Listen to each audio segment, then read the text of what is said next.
Respondents అందరికీ కూడా నమస్కారాలు. గర్ల్స్ ఆర్ విమెన్ని టీచ్ చేస్తూ హరాస్ చేస్తూ లేదా సైగల ద్వారా కానీ లేదంటే యాక్షన్స్ ద్వారా కానీ మాటల ద్వారా కానీ అసభ్యంగా బిహేవ్ చేసి షీటీమ్స్కి దొరికిన రెస్పాండెంట్స్ అందరినీ కూడా ఇవాళ సంస్కారణ పేరుతో women safety wing Malkajgiri commissionerate చట్టానికి వ్యతిరేకంగా and immoral behaviour and indecent behaviour చేసిన వాళ్ళందరినీ షీటీమ్స్ వాళ్ళు ఇక్కడికి తేవడం, that in the name of counselling and also on who cases register అయిన వాళ్ళు కూడా దీంట్లో ఉండడం.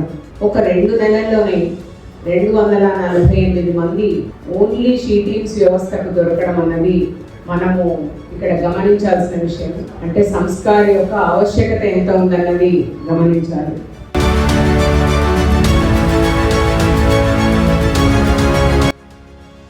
చట్టపరంగా ఏ రకంగా యాక్షన్ ఉంటుందని చెప్పడం కూడా ఈ సంస్కార యొక్క భావం. షీటీమ్ అన్న ఒక ఇన్స్టిట్యూషన్ బేసిక్గా మైనర్స్ కోసము వాళ్ళ పేరెంట్స్తో సహా ఇక్కడ కౌన్సిలింగ్ చేయాలన్న ఒక ఉద్దేశంతో మనము వ్యవస్థీకృతంగా మొదలుపెట్టిన ప్రాసెస్ ఇది. మిమ్మల్ని మీరు డిఫెండ్ చేసుకోవడానికి సంస్కారం లేదు, మిమ్మల్ని మీరు సరిదిద్దుకోవడానికి సంస్కారం. మీ ఎంటైర్ ప్రొఫైలింగ్ పోలీస్ దగ్గర ఉంటుందన్నది మర్చిపోవద్దు. ఒక వ్యవస్థ స్త్రీ యొక్క సభ్యతను కాపాడడానికి, సెల్ఫ్ ఎస్టీమ్ని కాపాడడానికి ఉంది అని మీరు మర్చిపోకూడదు.